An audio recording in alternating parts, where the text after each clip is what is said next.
Iran জুড়ে মার্কিন হামলা অব্যাহত, নিন্দা তেহরানের পররাষ্ট্র মন্ত্রণালয়ের। শত্রু ঘাঁটিতে পাল্টা আঘাত আইআরজিসির। ৩৮ বছর পর পূর্ণ মেয়াদ শেষে ভাঙল ইসরায়েলের নেসেট। ২৭ অক্টোবর নির্বাচন, জোটের সমীকরণে নেতানিয়াহুর ভাগ্য। যুক্তরাজ্যে লেবার পার্টির নতুন নেতা অ্যান্ডি বার্নহাম সোমবার প্রধানমন্ত্রী হিসেবে কিয়ার স্টারমারের স্থলাভিষিক্ত হবেন। স্বাগত গ্লোবাল টাইমে। বিশ্বের নানা প্রান্তের খবর নিয়ে আপনাদের সঙ্গে আছে আমি পিঙ্কি সানোয়ার। এতক্ষণ দেখছিলেন সংবাদ শিরোনাম। টানা ষষ্ঠ দফা ইরানে বড় পরিসরের হামলা চালিয়েছে যুক্তরাষ্ট্র। এতে ব্যাপক ক্ষয়ক্ষতি হয়েছে দক্ষিণাঞ্চলের বন্দর আব্বাস থেকে চাবাহার প্রদেশ। এছাড়া মার্কিন আগ্রাসনে অন্তত ৩৮ জন নিহতের ঘটনায় নিন্দা জানিয়েছে দেশটির পররাষ্ট্র মন্ত্রণালয়। এদিকে মধ্যপ্রাচ্যের বিভিন্ন দেশের মার্কিন ঘাঁটিতে পাল্টা হামলা চালিয়েছে তেহরানও। আর চলমান উত্তেজনা প্রশমনে দুই রাষ্ট্রকে ফের আলোচনার টেবিলে ফেরার আহ্বান জানিয়েছে চীন ও পাকিস্তান। মার্কিন ক্ষেপণাস্ত্র বিস্ফোরণে যেন তছনছ হয়ে গেছে ইরানের দক্ষিণাঞ্চল। বন্দর আব্বাস থেকে চাবাহার প্রদেশ সবখানে ছড়িয়ে পড়েছে যুদ্ধের লেলিহান শিখা। সামরিক কাঠামোর পাশাপাশি তেহরানের বেসামরিক অবকাঠামো এখন মার্কিন নিশানায়। তাদের ষষ্ঠ দফা হামলায় ক্ষতিগ্রস্ত হয়েছে তেহরানের বিদ্যুৎ অবকাঠামো ও রেলওয়ে স্টেশন সহ হরমুজগান প্রদেশের 5টি সেতু। এছাড়া বাড়ছে বেসামরিক মানুষের প্রাণহানিও। বেসামরিকদের উপর এই হামলার তীব্র নিন্দা জানিয়েছে দেশটির পররাষ্ট্র মন্ত্রণালয়। ইরানের সামরিক সক্ষমতা গুড়িয়ে দিতে চালানো পরিকল্পিত সামরিক অভিযানকে ফলপ্রসূ আখ্যা দিয়েছে ওয়াশিংটন। এদিকে ইরানে বড় ধরনের সাফল্যের দাবি মার্কিন প্রেসিডেন্ট ডোনাল্ড ট্রাম্পের। আমাদের সেনা সামর্থ্য বিশ্বের সবচেয়ে শক্তিশালী। শীঘ্রই আমরা লক্ষ্য অর্জন করতে সক্ষম হব। অন্যদিকে মার্কিন আগ্রাসনের জবাবে মধ্যপ্রাচ্যে যুক্তরাষ্ট্রের স্থাপনায় ভয়ানক হামলা চালাচ্ছে তেহরানের ইসলামী বিপ্লবী গার্ড বাহিনী আইআরজিসি। আঘাত এনেছে কাতার, কুয়েত, ওমান, সিরিয়া, জর্ডানের মার্কিন ঘাঁটিতে। ক্রমে বিস্তৃত হওয়া সংঘাতের ইতি টানতে ফের কূটনৈতিক সমাধানের আহ্বান জোরালো হচ্ছে। চীন ও পাকিস্তান ফের দুই বিবদমান রাষ্ট্রকে আলোচনার টেবিলে ফেরার আহ্বান জানিয়েছে। নীরব দাস, নিউজ 24। ৩৮ বছর পর পূর্ণ 5 বছরের মেয়াদ শেষ করে ভেঙে দেওয়া হল ইসরায়েলের পার্লামেন্ট নেসেট। শুরু হলো ২৭ অক্টোবরের বহুল আলোচিত জাতীয় নির্বাচনের কাউন্টডাউন। এই ভোটে শুধু নতুন সরকারই নয়, জোটের জটিল সমীকরণে নির্ধারিত হবে প্রধানমন্ত্রী বেনিয়ামিন নেতানিয়াহুর রাজনৈতিক ভবিষ্যৎ। নেসেটের একটি অধ্যায়ের শেষ, শুরু আরেকটি। প্রায় 4 দশক পর পূর্ণ মেয়াদ শেষ করে ভেঙে যাওয়া ইসরায়েলের পার্লামেন্ট এখন দেশকে নিয়ে যাচ্ছে ২৭ অক্টোবরের নির্বাচনের দিকে, যেখানে সরকার গঠনের চাবিকাঠি আবারও জোটের সমীকরণ। ইসরায়েলের পুরো দেশই একটি নির্বাচনী এলাকা। ভোটাররা ব্যক্তি নয়, ভোট দেন দলীয় তালিকায়। ১২০ সদস্যের নেসেটে আসন বণ্টন হয় আনুপাতিক প্রতিনিধিত্বের ভিত্তিতে। তবে সংসদে প্রবেশের জন্য অন্তত ৩.25% ভোট পেতে হয়। কোনো দল একক সংখ্যাগরিষ্ঠতা না পাওয়ায় সরকার গঠনে জোটই হয়ে ওঠে নির্ধারক। সর্বশেষ জনমত জরিপে সাবেক সেনাপ্রধান গাদি আইজেনকোটের নতুন দল ইয়াশার পেতে পারে 23টি আসন, আর ক্ষমতাসীন বেনিয়ামিন নেতানিয়াহুর লিকুদ 22টি। তবে সরকার গঠনের জন্য প্রয়োজনীয় 61 আসনের ধারের কাছেও নেই কোনো দল। গাজা যুদ্ধ, বিচার বিভাগ সংস্কার, অতি গোড়া ইহুদিদের সামরিক নিয়োগ এবং জোটের অঙ্ক সব মিলিয়ে ২৭ অক্টোবরের ভোট শুধু নতুন সরকারই নয়, নির্ধারণ করতে পারে বেনিয়ামিন নেতানিয়াহুর রাজনৈতিক ভবিষ্যৎ। Text report, news 24। পশ্চিমবঙ্গের কলকাতা বিমানবন্দরের বাকরা মসজিদে জুম্মা সহ সব ধরনের নামাজ বন্ধ রাখার সিদ্ধান্তে বাড়ছে উত্তেজনা। সম্ভাব্য প্রতিবাদ এড়াতে সমাবেশ, নিষেধাজ্ঞা সহ এলাকা জুড়ে মোতায়েন করা হয় বিপুল সংখ্যক কেন্দ্রীয় বাহিনী ও পুলিশ সদস্য।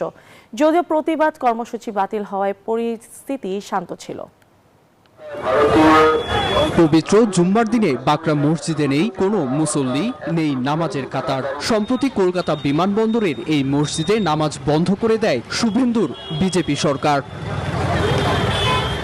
অসন্তোষ দেখা দেয় স্থানীয় মুসল্লিদের মধ্যে। তাদের সঙ্গে সংহতি জানিয়ে শান্তিপূর্ণ প্রতিবাদ সমাবেশের ডাক দেন তৃণমূল কংগ্রেসের সাবেক মন্ত্রী ও জমিয়তে উলেমায়ে হিন্দের নেতা সিদ্দিকুল চৌধুরী। এতে সম্ভাব্য উত্তেজনা এড়াতে মসজিদ এলাকায় মোতায়েন করা হয় প্রায় 200 কেন্দ্রীয় বাহিনীর সদস্য ও বিপুল সংখ্যক পুলিশ। 163 ধারা জারি করে জনসমাবেশও নিষিদ্ধ করা হয়। আপাতত নামাজ বন্ধ। আমি শুনলাম একটু আগে এখানে ছোট উত্তেজনার সৃষ্টি হচ্ছিল। সিএমকে চিঠি দিয়েছি, সে উত্তরটা আমি চাইছি। এছাড়া অন্তত জুমার নামাজ আদায়ের অনুমতি চাওয়া হলেও সংশ্লিষ্ট কর্তৃপক্ষের কাছ থেকে কোনো অনুমোদন মেলেনি বলে জানান জমিয়তের নেতা সিদ্দিকুল্লাহ চৌধুরী। এদিকে পশ্চিমবঙ্গের ক্ষমতাসীন বিজেপির সরকার বলছে কারো ধর্মীয় স্বাধীনতায় হস্তক্ষেপ নয়, বরং অগ্রাধিকার দেয়া হচ্ছে বিমানবন্দরের সম্প্রসারণ প্রকল্পকে। রানওয়ের 165 মিটার দূরে মসজিদটির অবস্থানের কারণে বড় আকারের উড়োজাহাজের নিরাপদ ওঠানামায় জটিলতা সৃষ্টি হতে পারে বলেই এমন সিদ্ধান্তের দাবি তাদের। Desk report, news 24। যুক্তরাজ্যের ক্ষমতাসীন লেবার পার্টির নতুন প্রধান নেতা হলেন অ্যান্ডি বার্নহ্যাম। আজ লন্ডনে বিশেষ দলীয় সম্মেলনে কিয়ার স্টারমারের উত্তরসূরি হিসেবে তার নাম আনুষ্ঠানিকভাবে ঘোষণা করা হয়। সোমবার প্রধানমন্ত্রী হিসেবে দায়িত্ব নেওয়ার আগে অর্থনৈতিক প্রবৃদ্ধি দেশের প্রতিটি অঞ্চলে পৌঁছে দেওয়া এবং স্থানীয় জনগোষ্ঠীর হাতে আরও ক্ষমতা ফিরিয়ে দেওয়ার প্রতিশ্রুতি দিবেন বার্নহ্যাম। ইতিমধ্যে ম্যানচেস্টার ভিত্তিক নতুন নম্বর 10 নর্থ টিম গঠনের পরিকল্পনার কথা জানিয়েছেন তিনি। এদিকে নতুন মন্ত্রিসভায় কে কোন দায়িত্ব পাচ্ছেন তা নিয়েও চলছে জোর আলোচনা।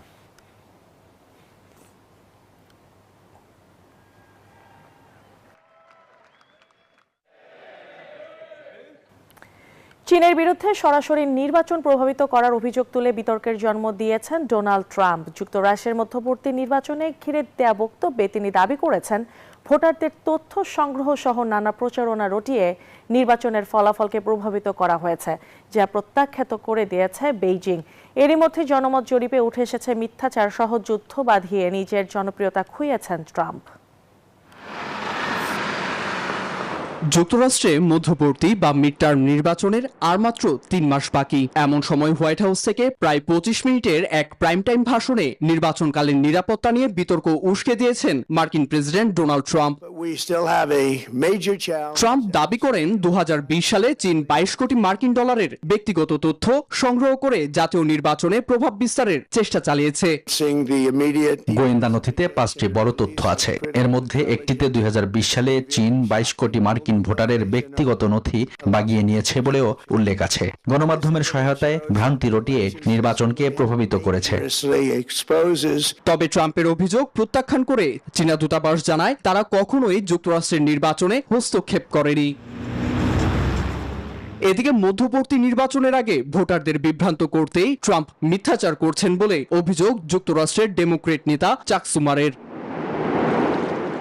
এসব মিথ্যাচার ও দেশকে যুদ্ধে ঠেলে দিয়ে ট্রাম্প নিজেই জনপ্রিয়তা খুইয়েছেন, তেমন ইঙ্গিত মিলেছে ওয়াশিংটন পোস্ট ইপসোসের জরিপে। ট্রাম্পের জনপ্রিয়তা এখন 37% নেমেছে, যেখানে মাত্র 15% তাকে দৃঢ় সমর্থন করে বলে উঠে এসেছে জরিপে। রয়টার্স, ইপসোস, ফক্স নিউজ সহ অন্যান্য জরিপেও মিলেছে একই ফলাফল। নীরব দাস, নিউজ 24।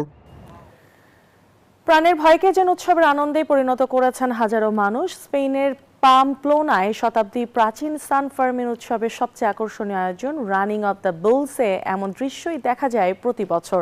এবারও 8 দিনের এই দৌড় শেষ হয়েছে রোমাঞ্চ আর শঙ্কার মধ্য দিয়ে। আহত হয়েছেন অন্তত 57 জন।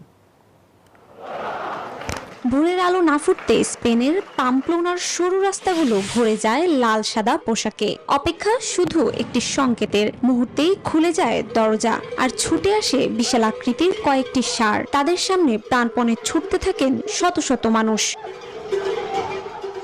মাত্র কয়েক মিনিটের এই দৌড়, কিন্তু সেই কয়েক মিনিটেই লুকিয়ে থাকে রোমাঞ্চ, ভয় আর অনিশ্চয়তা। কেউ অল্পের জন্য রক্ষা পান, কেউ হোঁচট খেয়ে পড়ে যান, আবার কেউ ষাঁড়ের ধাক্কায় আহত হন। তবুও দৌড় থামে না উন্মাদনাও।